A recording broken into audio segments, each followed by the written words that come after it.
主席啊，局長好，我同一班同事咧，琴日就特登專程去咗福田望翻北都嘅地方，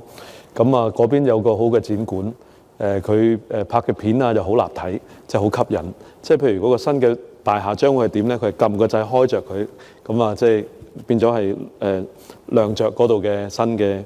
科研咁樣啦。咁佢一部分咧，佢提及到一個河套深港科技合作嘅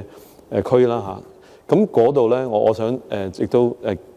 提問啦，會唔會我哋嘅展館可以常設翻喺福田嗰邊，等佢哋都知多啲我哋呢邊嘅發展。亦都第二條問題就係一帶一路有關即係嘅園區國家，咁我哋會唔會喺嗰啲地方有啲巡迴嘅一啲交流咧？咁樣唔該晒。咁啊，只可以問一條問題嘅啫嘛，局長你揀一條嚟答啦。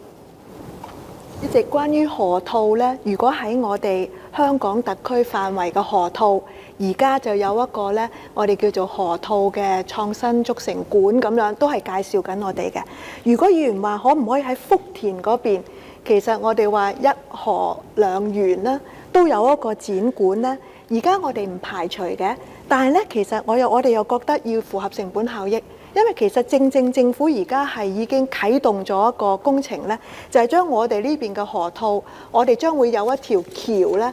好短嘅啫，200幾十米已經行到過去對岸福田嗰邊嘅河套。所以其實咁短嘅距離，需唔需要兩邊都有呢？其實如果想認識香港嘅展館，我哋好希望大家喺內地咁短嘅距離過到我哋呢一邊，咁所以而家我哋都係集中喺香港呢邊做好我哋嘅展館，但係去內地嗰啲呢，我哋係巡迴式嘅，